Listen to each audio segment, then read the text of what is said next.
ಪ್ರಿಯರೇ, ದೇವರು ಒಳ್ಳೆಯವರು, ಒಳ್ಳೆಯದನ್ನೇ ಮಾಡುವವರಾಗಿದ್ದಾರೆ. ಯೇಸುವಿನ ಮಾತು ಪರಿಶುದ್ಧವಾಗಿತ್ತು. ಯಾವತ್ತೂ ಅವರು ನಿಷ್ಪ್ರಯೋಜಕವಾದಂಥ ಮಾತುಗಳನ್ನು ಅವರ ಬಾಯಿಂದ ಮಾತಾಡಲಿಲ್ಲ. ಯಾವಾಗಲೂ ಸತ್ಯವನ್ನೇ ಮಾತಾಡಿದರು. ಕರ್ತನು ಸತ್ಯವನ್ನೇ ಮಾತಾಡಿದರು. ಅವರ ಮಾತುಗಳಲ್ಲಿ ಮೋಸ ಇರಲಿಲ್ಲ. ಅವರು ಹಣ ಸಂಪಾದಿಸುವುದಕ್ಕೆ ಮಾತಾಡಲಿಲ್ಲ. ಅವರ ಸಂಭಾಷಣೆ ವ್ಯರ್ಥವಾಗಿರಲಿಲ್ಲ. ಸದಾ ಅವರ ಮಾತು ಪರಲೋಕದ ವಿಷಯಗಳ ಕುರಿತು ಕೇಂದ್ರೀಕೃತವಾಗಿತ್ತು ಹೊರತು ಲೋಕದ ಮೇಲಿನ ವಸ್ತುಗಳ ಮೇಲೆ ಅಲ್ಲ.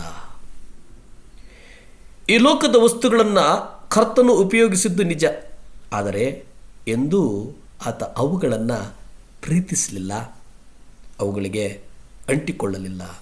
ಇದು ಬಹಳ ಮುಖ್ಯ. ಕರ್ತನು ಈ ಲೋಕದ ವಸ್ತುಗಳನ್ನು ಬಳಸಿದಂತೂ ನಿಜ, ಆದರೆ ಅವುಗಳ ಮೇಲೆ ಅವರಿಗೆ ಎಳ್ಳಷ್ಟು ವ್ಯಾಮೋಹ ಇರಲಿಲ್ಲ. ಯೇಸು ಬಹಳ ಮುಖ್ಯವಾಗಿ ಗಮನಿಸೋದೇನಪ್ಪ ಅಂದರೆ, ಚರಿತ್ರೆಯನ್ನು ನಾವು ಓದಿದಾಗ ಚರಿತ್ರೆಯ ಅಧ್ಯಯನಕಾರರು ಗಮನಿಸಿರುವಂಥ ಬಹಳ ಮಹತ್ತರವಾದಂಥ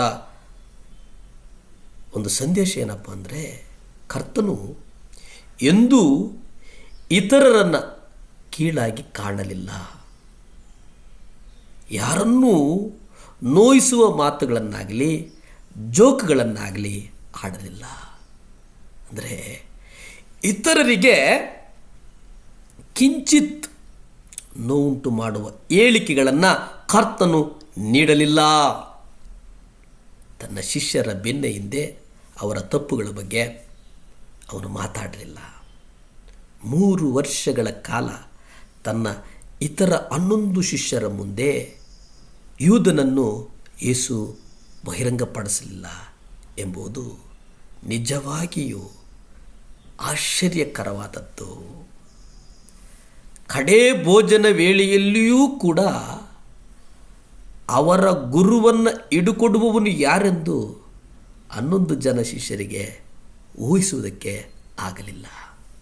ಯೇಸು ತನ್ನ ನಾಲಿಗೆಯನ್ನು ಇತರರನ್ನು ಪ್ರೋತ್ಸಾಹಿಸಲು, ಇತರರಿಗೆ ಬುದ್ಧಿ ಹೇಳಲು ಉಪಯೋಗಿಸಿದರು.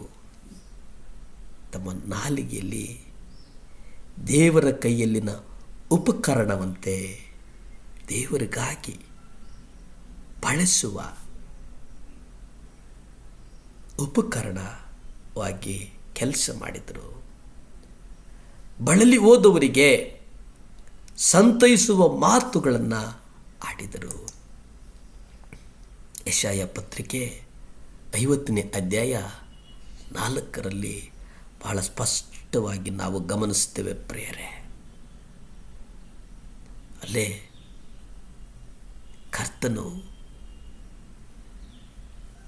ಸಂತೈಸುವಿಕೆ, ಬಳಲಿ ಹೋದವನನ್ನು ಹೇಗೆ ಮಾತಿನಿಂದ ಅದಿರಿಸುವಿಕೆ ಎಂಬುದು ನಾನು ತಿಳಿಯುವ ಹಾಗೆ ಕರ್ತನಾದ ದೇವರು ಶಿಕ್ಷಿತ ನಾಲಿಗೆಯನ್ನು ನನಗೆ ಕೊಟ್ಟಿದ್ದಾನೆ. ಆತನು ಒತ್ತಾರೆಯಿಂದ ಒತ್ತಾರಿಗೆ ನನ್ನನ್ನು ಎಚ್ಚರಿಸಿ, ಸುಶಿಕ್ಷರಂತೆ ನಾನು ಕೇಳುವ ಹಾಗೆ ನನ್ನ ಕಿವಿಯನ್ನು ಆತನು ಜಾಗರೂಕಗೊಳಿಸಿದ್ದಾನೆ. ಅಲ್ಲೇ 49:2 ನೀವು ನೋಡಿ. ಅಹಂಕಾರಿಗಳನ್ನು ತುಂಡರಿಸಲು ಖಡ್ಗವನ್ನಾಗಿ ತನ್ನ ನಾಲಿಗೆಯನ್ನು ಉಪಯೋಗಿಸಿದನು. 49:2 ಬಹಳ ಸ್ಪಷ್ಟವಾಗಿ ಹೇಳ್ತದೆ, ಆತನು ನನ್ನ ಬಾಯನ್ನು ಹರಿತವಾದ ಖಡ್ಗವನ್ನಾಗಿ ಮಾಡಿ ತನ್ನ ಕೈ ನೆರಳಿನಲ್ಲಿ ನನ್ನನ್ನು ಮರೆಯಾಗಿಟ್ಟಿದ್ದಾನೆ. ಆತನು ನುಣುಪಾದ ಬಾಣವನ್ನು ನನ್ನನ್ನು ರೂಪಿಸಿ ತನ್ನ ಬತ್ತಳಿಕೆಯಲ್ಲಿ ಮುಚ್ಚಿಟ್ಟಿದ್ದಾನೆ. ಅಂದರೆ ಅಹಂಕಾರಿಗಳನ್ನು ತುಂಡರಿಸುವುದಕ್ಕೆ ಆತನು ನಾಲಿಗೆಯನ್ನು ಖಡ್ಗವಾಗಿ ಉಪಯೋಗಿಸಿದನು. ಪ್ರಿಯರೇ, ಆಶ್ಚರ್ಯಕರವಾದದ್ದು. ಕರ್ತನ ನಡಿಗೆ ಕುತೂಹಲಕರವಾದದ್ದು, ಆಶ್ಚರ್ಯಕರವಾದದ್ದು, ಅದ್ಭುತಕರವಾದದ್ದು, ಅನನ್ಯವಾದದ್ದು ಮತ್ತು ಅಮೋಘವಾದದ್ದು. ಪ್ರಾರ್ಥಿಸಿಕೊಳ್ಳೋಣ. ಭೂಮಿ ಆಕಾಶಗಳನ್ನು ಉಂಟು ಮಾಡಿದಂಥ ಸರ್ವಶಕ್ತನಾದಂಥ ದೇವರೇ ಸ್ತೋತ್ರ ಸ್ವಾಮಿ. ಅಪ್ಪ, ನಮ್ಮನ್ನು ನಾವು ಒಪ್ಪಿಸಿಕೊಡ್ತೇವೆ ಸ್ವಾಮಿ.